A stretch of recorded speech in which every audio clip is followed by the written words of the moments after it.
Shalom, shalom, peuple de Dieu. Shalom, shalom, bana nzambe. Na pamboli bino nyonso na kombo na Yesu Kristo. Tika ete Yesu Masia azona eli susulu kumu na mokolo na lelo. E na yango na pamboli susu nzambe o asalinga ngolu o apesinga lisusu opportunité ya kozala na bino na mokolo na lelo. Tika ete lokumu ezonga epai na kolo Yesu Christo. Et na yango comme na lobaka toujours ezali wa bino servante na bino mama na bino sœur na bino po na ba misusu et naza ko répondre na kombo ya bibi et nazali bongo épouse ya pasteur Jean Bosco tikete lokumu ezonge pai na kolo Yesu et na mokolo na lelo na yeli bino o ezali toujours parole de Dieu.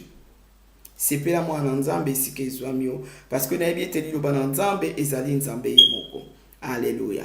Nayebi ete liloba na nzambe tango yaka bien aimé et yaka toujours pour corriger biso et yaka toujours pour consoler biso et yaka toujours pour epambola bino. Alléluia. Esika ezwamio zala motone sengo. Parce que au recevoir motote mais au recevoir la parole qui est Jésus lui-même. Alléluia. Et ndenge naza toujours koloba na ba vidéo na ngai na ba message na ngai nazali ko apporter libota na bana na nzambe et nazo parler mingi plus sur la femme. Et ce n'est pas n'importe quelle femme, je parle plus de cette femme chrétienne. Et la fois passée na ba vidéo na ngai on a intitulé qui thème moko ya monene. On a parlé sur la conduite de la femme chrétienne. Et na lobaki ke na kati ya conduite ya femme chrétienne ezali thème moko eza tellement monene et tokobanda ko décortiquer ango malembe lolenge nzambe ako kamba biso. Et na vidéo précédente j'avais parlé de la bouche. Na lobelaki conduite moko et na lobelaki plus précisément la bouche. Tomonaki comment est-ce que monoko na biso maloba na biso ezali toujours komema biso na oyo ezali ya mabe parce que makomi ezoloba na ngai monoko oyo nzambe atia katikati na biso ezali pona azarte ezate po elobaka makama mabe mais monoko na biso ezali wana pona ko glorifier nzambe pona komema o ezali liuba na nzambe pona ko louer nzambe et non pona ko utiliser yango na makambo ya mabe. Oyo nyonso alandaki vidéo wana te je crois soki okei toujours na YouTube obeti bibi mukanzo okomona vidéo ezali wana pona yo po toujours ozala édifié. Et lelo na memi sous thème on a tiré toujours kati na conduite de la femme chrétienne. Et lelo na ye ko parler plus précisément na conduite moko. Alléluia. Conduite moko étant ba chrétien tozo kanisango peut-être eza conduite moko ya malamu mais na miso nzambe ezali malamu te et conduite wana na intitulé yango la vision charnelle na intitulé kaka ni na ngai sujet na ngai lelo la vision charnelle. Et lorsque je parle de la vision charnelle, c'est-à-dire quelque part, nous avons aussi une vision qui est spirituelle. Alléluia. Une vision qui est spirituelle, c'est-à-dire la vision qui vient de Dieu. La vision, c'est-à-dire, ce sont des révélations. La vision, c'est une révélation que Dieu nous parle quand il a esprit d'abisso. Alléluia. Mais quand il a vision charnelle, ce n'est pas Dieu qui vient parler dans notre esprit. C'est notre chair maintenant qui est en train de fonctionner en nous. Alléluia. Et tokomona bongo na kati na makomi na nzambe na livre na biso ya Galates 5:17. Tokomona ya été Bible lobi na biso la chair a des désirs contraires à l'esprit et l'esprit en a des contraires à ceux de la chair. Ils sont opposés. Alléluia. Bien-aimé esiko za kolanda ngai mama moko esika za kolanda ngai na ye kolobela o ezali vision spirituelle te mais na ye kolobela o ezali vision charnelle o ezali katikati na biso ba na nzambe o eza ko sala mingi katikati na biso etonga na nkolo o eza ko sala makasi katikati na biso basi oyo babengami basi kati na Yesu. Et na yango pona kozwa bino tango mingi te tokei na ma komi na biso juste tokokwendela kotanga et tokodécouvrir eloko nini esepasaki. Alléluia. Et eloko nini epasaki bokodécouvrir yango yo na ngai au travers la parole de Dieu. Et tozali kolobela na livre na biso ya Genèse, le verset 19, tobandi yango na 30, na verset 30 ti na 38. Na kotanga makombi na Nzambe na kombo na ye moko Yesu Christ. Je lis au nom de notre Seigneur Jésus. Lot quitta Tchor pour la hauteur et se fixa sur la montagne avec ses deux filles, car il craignait de rester à Tchor. Il habita dans une caverne, lui et ses deux filles. L'aîné dit à la plus jeune, « Notre père est vieux et il n'y a point d'homme dans la contrée pour venir vers nous, selon l'usage de tous les pays. Viens, faisons boire du vin à notre père et couchons avec lui, afin que nous conservions la race de notre père. » Elles firent donc boire du vin à leur père cette nuit-là, et l'aîné alla coucher avec son père. Il ne s'aperçut ni quand elle se coucha, ni quand elle se leva. Le lendemain, l'aîné dit à la plus jeune, « Voici, j'ai couché la nuit dernière avec mon père. Faisons-lui boire du vin encore cette nuit, et va coucher avec lui, afin que nous conservions la race de notre père. » Elles virent boire du vin à leur père encore cette nuit-là, et la cadette alla coucher avec lui. Il ne s'aperçut ni quand elle se coucha, ni quand elle se leva. Les deux filles de Lot devinrent enceintes de leur père. L'aînée enfanta un fils qu'elle appela du nom de Moab. C'est le père des Moabites jusqu'à ses jours. La plus jeune enfanta aussi un fils qu'elle appela du nom de Ben-Ami. C'est le père des Ammonites jusqu'à ces jours. Que le Seigneur bénisse sa parole. Bien-aimé, biso na sototangi liloba na Nzambe tomoni comment est-ce que makomi elobeli biso. Ezali histoire awa ya bana ya Lot. Alléluia. Ezali histoire ya bana mibale ya Lot. Bien-aimé, nalingi nalobela sur la vision charnelle pambate. Parce que histoire oyo nde ememi ngai. Alléluia. Qu'on parlait sur la vision qui est charnelle. Parce que lorsque nous parlons de ces deux filles de Lot, toyebi biso nyonso histoire ya Lot na libota na ye. Toyebi biso nyonso comment est-ce que Abraham abandait ko intercéder par Nzambe pour na tina na ndeko na ye pe libota na ye. Et tout le monde qui comment est-ce que Nzambe a yanolaki et comment est-ce que Nzambe a épargné qui Lot tango alingaki a détruit Sodome et Gomorrhe. Alléluia, peuple de Dieu. Yango na mokolo na lelo na ye kaka liboso na yo ndeko na ngai oza kolanda ngai. Na ye liboso ya mwasi moko oyo akozwa ngolu ya kolanda video oyo. Alléluia. Koyebisa yo bien-aimé. Ozali mwasi oyo Nzambe ayebi.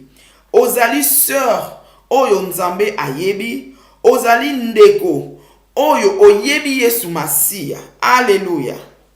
Ozali mwana na Nzambe. Oza ko travailler kati na makambo na Nzambe. Lolenge tomoni bana ya Lot. Bana ya Lot bazalaki bana oyo Nzambe ayebaki bango. Lolenge na lobi ezaka lolenge yo na ngai. O Nzambe ayebi biso. Lolenge na lobi eza lokola yo na ngai. Oyo Abraham azalaki ko intercéder parce que Bible lobi na biso c'est Abraham qui intercédait. Alléluia. Pour na libota wana.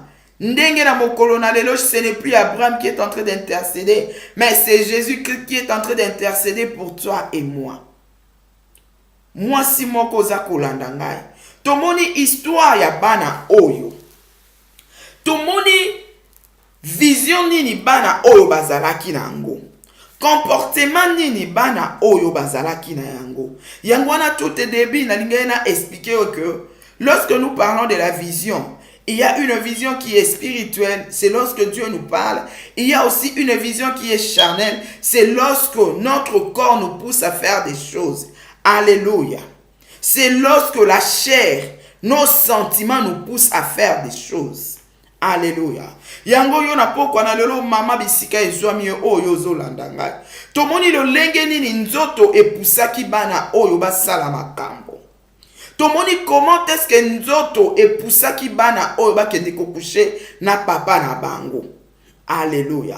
Mais bazalaki bana moko oyo nzambe ayebaki. Bazalaki bana moko oyo bazalaki na plan ya nzambe. Bazalaki bana moko, alléluia, oyo nzambe alingaki même pas lorsqu'il était en train de détruire Sodome et Gomorrhe. Bana o bakufa. Parce que nzambe azalaki na plan ya malamu likolo na bango. Lolenge yonanga nzambe azana plan ya malamu po na yonangai.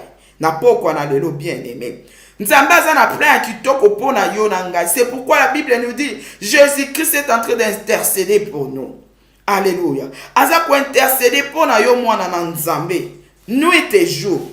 Pour être yo obungate. Mais tel comment est-ce que convoitise ya chair. Tel comment est-ce que vision charnelle. Et kozwa esika kati na bomo ya bana oyo. Bana oyo ba décider. Ba sala oyo ba sali. Lolenge totangi kati na makomi. Alléluia. Bana oyo nzoto na bango epuse bango te. Alléluia.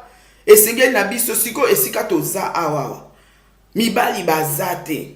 Biso toko coucher na nani parce que biso toza na besoin ya descendance. Alléluia. Biso toza na besoin ya progéniture. Toza na besoin histoire na biso etikala. Toza na besoin ba parler sur nous même si toko kufa. Alléluia. Mais bana na biso bako sala kombo. Alléluia. C'est ce qu'elles ont pensé. Lolenge moko yo ndeko oza kolanda ngai. Lolenge moko yo mama oza kolanda ngai. Peut-être oza ko se retrouver kati na situation oya bana ya Lot. Alléluia. Oza mwasi oyo nzamba yebi. Ozali mwana na nzambe. Ozali appelé kati na makambo na nzambe. Oserva kapenda nzambe wana. Omi benga penda disciple du Christ. Omi benga penda femme dans le Seigneur. Yonde naza ko adresser message ya mokolo na lelo. Alléluia. Peut-être komi pe na ba vision wana. Oza peut-être na même situation oyo. Bana oyo ba monaki ete biso nani ya obotisa biso. Mibali bazate. Esengeli na biso ka tokende na papa na biso. Tala mayele mabe. Tala ruse ya diable. Et tomoni lolenge bana o ba melisi papa na bango masanga. Po ete bazwa zemi e ba bota. Po ete ba recevoir kaka mwana. Alléluia. Poka ba sepelisa nzoto e bazwa mwana. Bien-aimé. Toyebi biso nyonso mwasi nyonso azala na souci ya kokoma mama. Mwasi nyonso eza mama na basi mingi te ke pa na bango balobi ke ngana linko bota te. Alléluia. Mwasi nyonso souwe na ye ezalaka azala na descendance. À tout prix mwasi nyonso. Biso nyonso toyebi mwasi soka zo bota te. Comment est-ce que akomaka? Comment est-ce que ma pensée y est la cahier? To yebe loko wana. To zana ba témoignage wana. Alléluia. Comment est-ce qu'akomaka agité? Comment est-ce que se laissaka emporter? Mais na lingi na pokwa na lelo na tongo na lelo esika oza kolanda nga bien-aimé. Oyeba ete nzambe ayebi yo. Oyeba ete nzambe wana azana contrôle parce que progéniture nzambe nde mutapambolaka. Na bana, bison sotoyebi, depuis jardin d'Éden, ce que Dieu a dit, multiplier, c'était une bénédiction. Même lorsque la femme a désobéi, la femme a péché, nous avons vu que Nzamba lobi na mwasi, oko souffrir na ba grossesse na yo, pe na moment no ya kobota, oko zana na pasi makasi. Donc quelque part, Nzambe sa libéra. Que moi si esengeli abota akoma mama. Mais ça na lolenge oyo nzambe alingelaka. Alléluia. Eza na lolenge oyo nzambe a visitaka biso pour que biso toyeba na ko concevoir. Alléluia. Tomoni bana oyo bango balobi na nesika oyo tozali.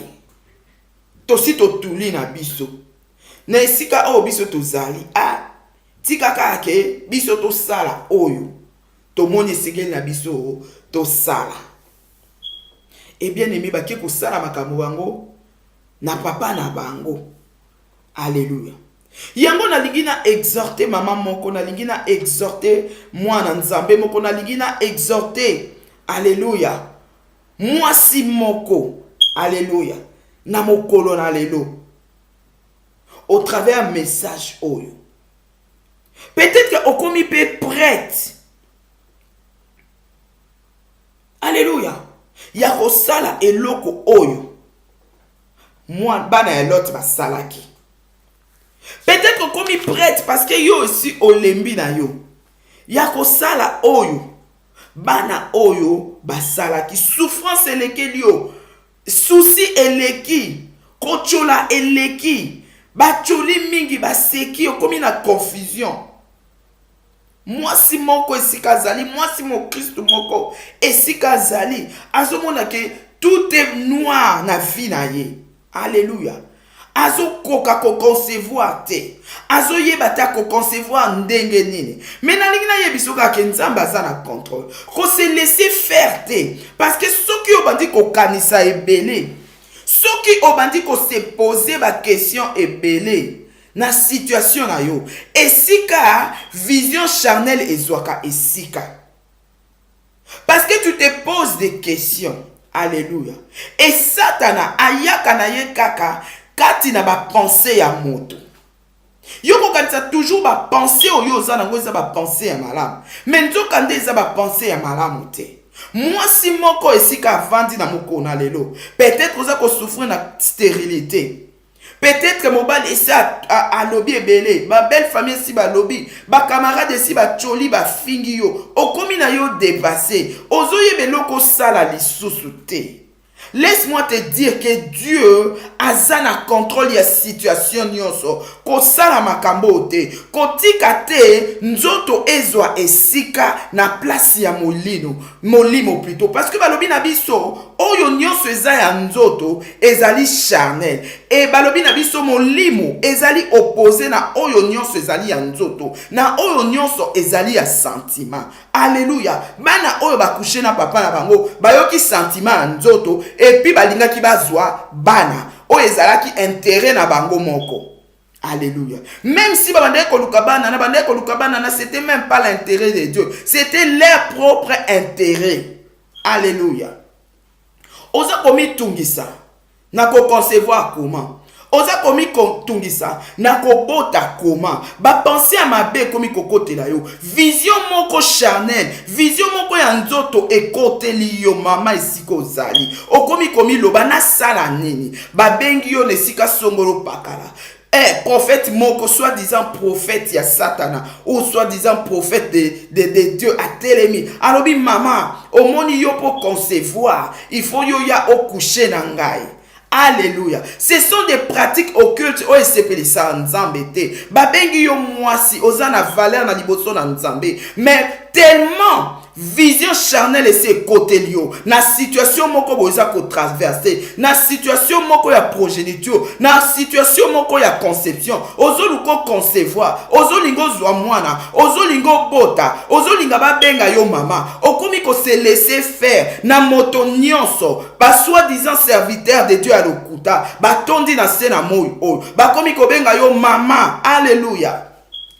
Yaka soki okuche na ngai okozwa mwana.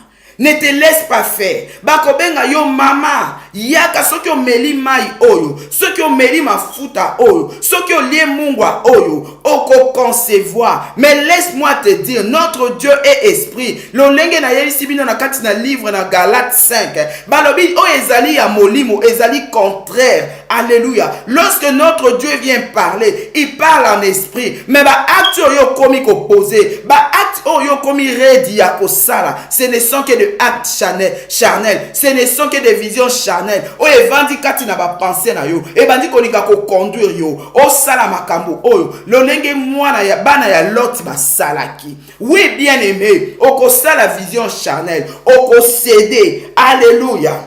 Parce que ba ebisio soko sali pratique oyo. Alléluia. Okozwa zemi pe okubota.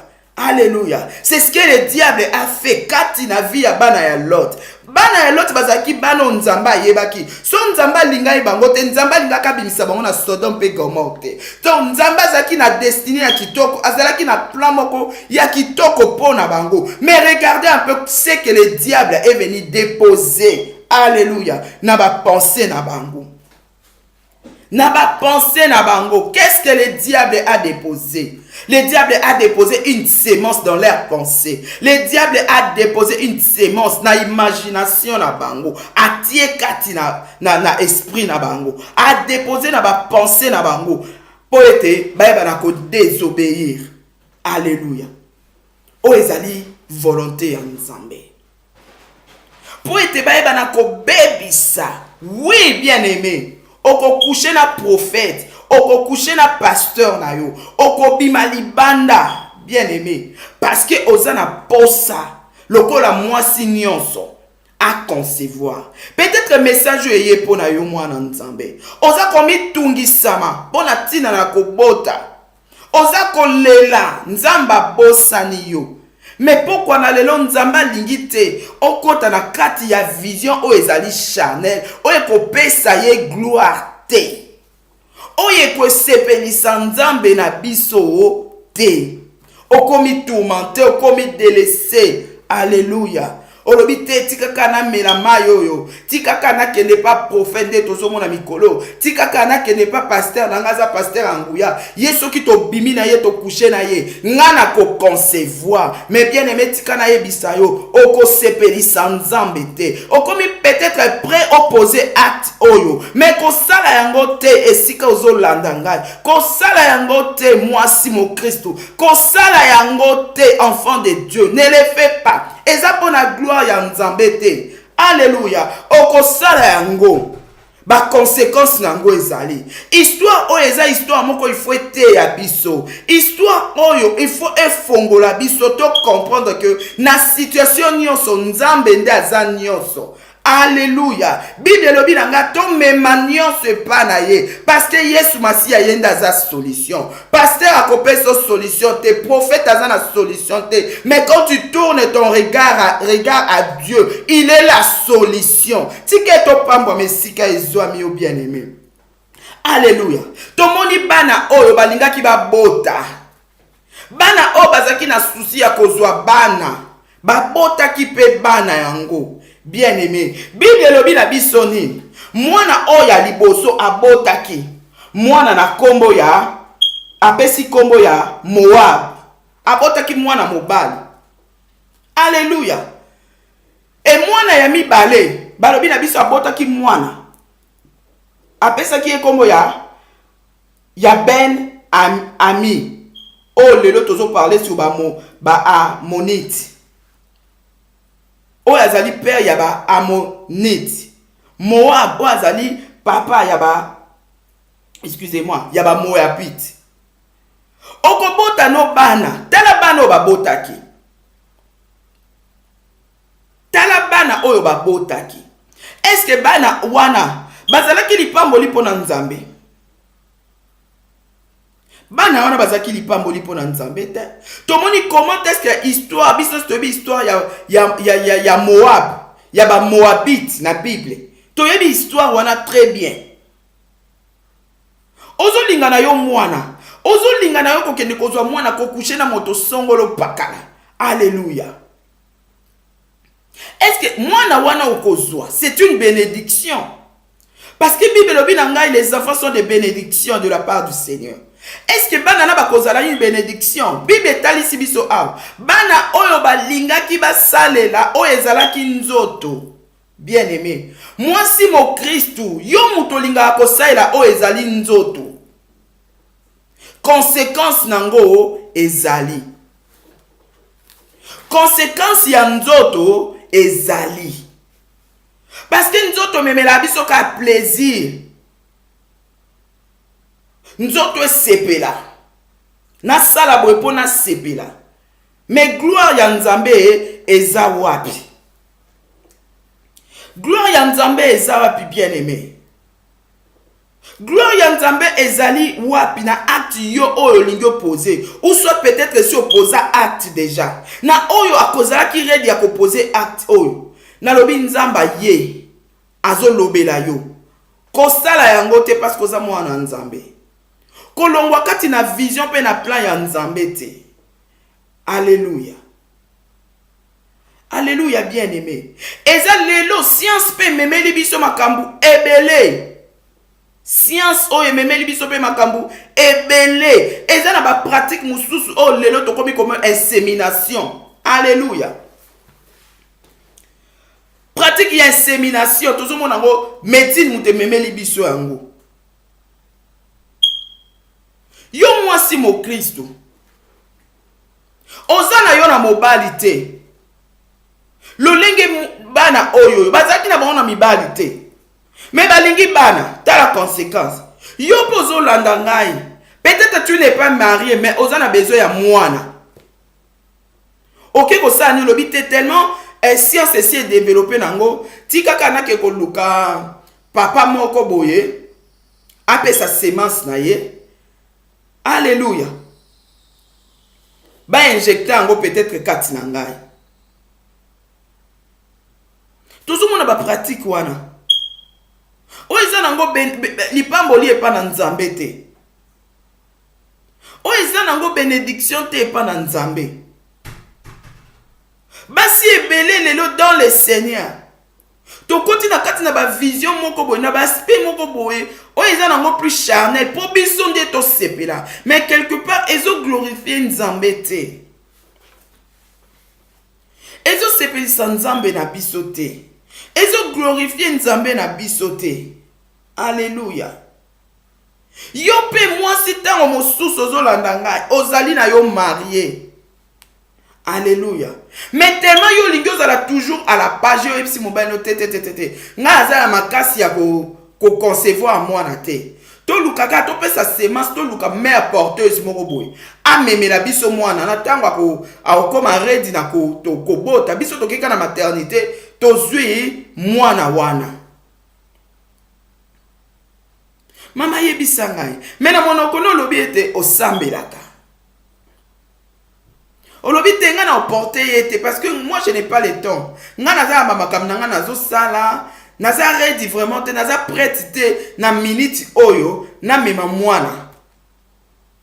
To luka to futaka mwasi moko songolo pakala. To pesa ka semence. Mwasi wana azwa na ye bebe wana bacha ye na libumu na ye tango akokoma prête ya kobota biso tokeka po tozwa mwana. Eza ba pratique moko boye satana nde azomemelango biso bana na Nzambe. Peut-être ozaka kati na ignorance, mais eza ba pratique moko ya ko souhaiter te. Ne te laisse pas manipuler. Na nzoto na yo. Ne te laisse pas ba sentiment na yo et manipuler yo te. Nzoto na yo et manipuler yo te. Science et manipuler yo te. Alléluia. Alléluia. Oui, ozolinga. Na lingi na zwa. Mais les conséquences, bien-aimés. Conséquences, ezali nini. Tokeba bien-aimé.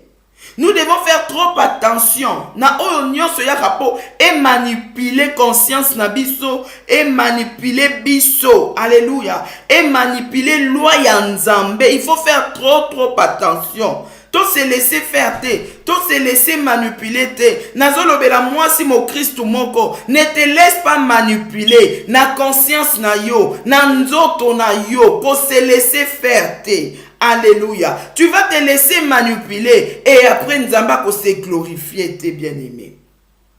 Nzambe ako se glorifier te. Nzambe ako se pelate. Et il y a toujours des conséquences. Il y a toujours des conséquences. Ato sali repentance na yo. Mais conséquences eza déjà wana. Nous payons. To payaka prix pour na ba conséquences bien-aimé. Alléluia. Tout ça n'a pas exemple ebele. Yako lobela concernant makambo oyo. Tout ça n'a pas makambo ebele yako loba. Pour être moi si mon Christ moko kaka à comprendre. Alléluia. Tozomona mokili lolenge eza kotambola. Yo zana mobali te. Molingi mwana.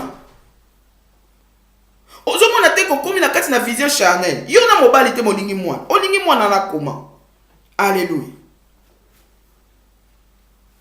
Yo mama mo Kristo. Oza koyiba mobali ya moninga. Mais olingi mwana. Ozomona te ke olingi mwana, mais il y a des conséquences après. Yo bala na yo te. Molingi mwana. Alléluia. Il y a des conséquences. Il y a des conséquences. Toyebi ba témoignage ebélé. Toyebi ebélé. Tozana ba exemple. Écoute, il y a des gens, des soi-disant prophètes. Et ça exemple, oh ngamoko na viva. Serviteur de Dieu atindi yo. Kende yebi sa sert wana. Nazo bonde la pona bato bazo bakobota. Mais ngana yebi ete sert wana za na mobali. Da yiba ka mobali ya mutu. Mais serviteur de Dieu wana zo lobane okobota. Siko yebi sanga akobota na nani. Donc quelque part, baza kotinda yake ne kobota na mobali ya mutu. Pona kolobaka ke même na kati ya mangomba, même na mokili tozali, manipulation eza makasi. Biso etanke bana nzambe, tok se laisser faire na o ezali vision charnelle te. Na o ezo mema biso kati na kufa te. Na o eza ko sepelisa nzoto te. To lukande to sepelisa o ezali ya molimo. O ezali ko glorifier nzambe. Na ba pratique nyonso biso to ko sala. Ya solo soki to illustrer histoire o ya bana ya Lot. Parce que bana ya Lot, bazalaki bana oyo nzambe ayebaki bango. Bazalaki nzambe bana oyo nzambe yemoko asovaki bango lobi bana bako kufa te. Parce que to moni histoire mibali na bango batikala ekati na Sodome et Gomorrhe. Mais nzamba ponaki bango. Alobi bino boko bima yona tata na bino na mama na bino. Boko kufa te parce que na lingi bino. Mais toyebi histoire comment est-ce que c'est passé qui mama na bango lokola ndaki ko se détacher na o ezalaki nzoto te. To monaki e komelaki ye. Mais bana oyo pe ba se laisser manipuler. Alléluia. Bapesi accès na diable, bapesi accès na nzoto na bango. Alléluia. Pour na désir ya nzoto, ba obtenir eloko moko. Moi si mon Christ aussi que ezwami yo. Alléluia. Peut-être qu'on peut ça accès na nzoto na yo parce que vous en a besoin eloko moko. Mais naza koyebiso na moko na lelo. Alléluia. Oyo nyonso eza nzoto, oyo nyonso eza vision charnelle. Nzamba sepela kana yango te. Tolika to sepelisa nzambe na oyo nzambe alingi. Oyo ezali ya molimo. Alléluia. Tokoko kende toujours na kati ya Bible. Tokomona histoire même ya Jézabel. Nazotanga toujours basi parce que nazolobela nde basi ebele. Tomoni histoire ya Jézabel, bien aimé. Jézabel azalaki mwasi kati la Bible. Alléluia. Na livre na biso ya 1 roi. Soko tangi na chapitre 21. Toyebi biso notre histoire ya Jézabel. Comment est-ce que Jézabel azalaki? C'était une femme qui était méchante. Alléluia. Mwasi moko oyo abandaki azalaki na ruse moko ya mabe kati na Bible. Alléluia. Mwasi moko oyo alukaki même a manipuler. Alléluia. Mobali na ye. Pour arriver à signer ordre moko bamboma moto. Talo lolenga mwasi wana. Donc pour na intérêt na ye. Pour na intérêt à ye Jézabel. À use ruse, à utiliser ruse, à manipuler, à accepter na ye muto akufa. Alléluia. Basi ya lolenge wana kati na Yesu pe bazali ebele. Donc exemple oyo Bible pe ça que ça poto tirer ba leçon. Parce que toza komona même kati na mangomba na biso. Alléluia. Même kati na vie chrétienne oyo tozali, eza na basi manipulatrice, eza na basi oyo baza kolinga ko manipuler, ba ko manipuler voire même l'église de Dieu, ba ko manipuler même ibali na bango kati na ndako parce que bango baza na besoin ya obtenir eloko moko songolo pakala pour l'intérêt na bango. Ndenge moko kaka bana ya Lot, ba lukaki ba sale eloko wana. Ils ont manipulé leur papa, ba melisi e masanga parce que bango bazaki na intérêt moko bout. Oh biso intérêt la biso to lukaka, c'est l'intérêt dans le Seigneur. Alléluia. Intérêt na biso c'est plus dans le Seigneur. Et c'est intérêt katenga ifuna zwa parce que lelo même si je m'enrichis, ko s'enrichir na ngai eza pe pona nzambe, eza pe pona pambola œuvre nzambe. Soki lelo ata na nzambe pambolinga na bana, alléluia, eza po ete bana na pe ba servir nzambe, alléluia. Là c'est la vision de Dieu. Tomoni bana na ba lukaki intérêt personnel baza na bana. Tomoni sort ya ba Moab, ya ba Moabite na kati ya Bible. Toyebi sort na bango. Comment est-ce que va s'opposer qui contre bana Israël? Toyebi biso no so histoire wana. Histoire à Jézabel. Comment est-ce qu'elle est arrivée à tuer pour l'intérêt na ye? Pour l'intérêt na ye. Alléluia. Donc, bien aimé, oh non, c'est une vision charnelle. Parce que vision charnelle, ils ont outa nzambete, yango des oboma, yango des ako détruire. Alléluia. Et belé kati na biso, tozo linga, oh ezali na intérêt na biso. Alléluia. Tozo ko manipuler mibali za la kati na ndako. Au moins na pon intérêt na yo. O bandi ko créer loko moko boye. Pour faire croire que zandenge wana oh yo yebi na simeloko wana ozane loko moko zolingo benda ezane loko moko zolinga ozwa bien aimé bongwama maman mo Christ si que zwa mi yo bongwama. Alléluia. C'est la repentance na yo. Alléluia. Tout ça qu'on manipule na bandako na biso. To manipule mobali kabona na libota na yo, kabona na ndeko na yo. Pour l'intérêt ka ya biso. Pour ka biso tozwa. Tozomona kati na l'église. Basi ya biasa na nzambe, comment est-ce que va manipuler même le serviteur de Dieu? Alléluia. Serviteur de Dieu akobima na vision o eza nzambe akoti na vision o ezali ya nzoto. Et yeba tellement ko yeba tami kotisi po asebelisa ka ande mwasi na ye.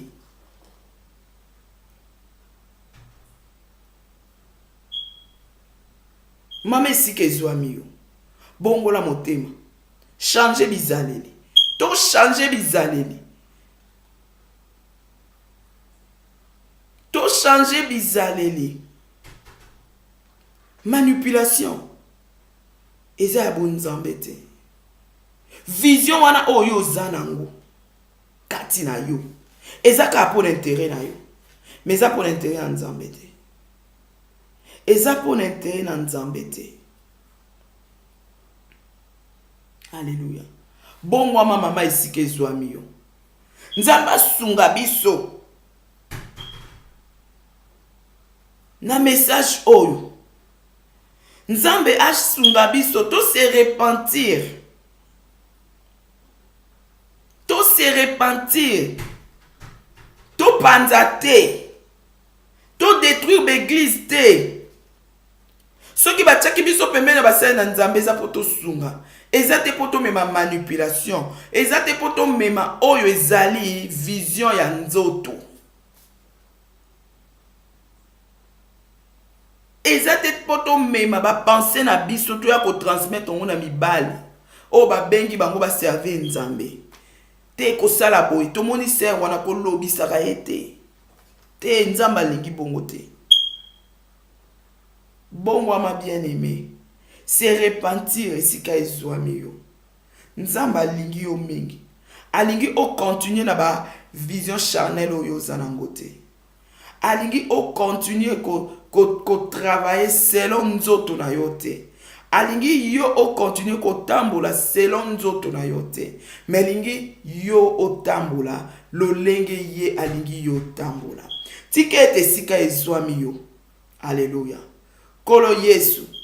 Alekana ko visiter o lisusu. Alekana ko lobela yo. Po o comprendre que ozalaki na nzela ya mabe. Nzambe na yo alingi yo o se repentir. Ozonga na vision ya malamu. Ozonga na conduite ya malamu. Alléluia. Longola oyo nyonso eza ya manipulation. Esprit nyonso ya manipulation oyo ezali koluka toujours intérêt ya mutu. Nzamba lingi to lukana premièrement intérêt na ye. Alléluia. Intérêt plus ya nzambe nanu. Okoluka mwana. Oke ko coucher na batu. Et après, intérêt nzambe ezani na kati?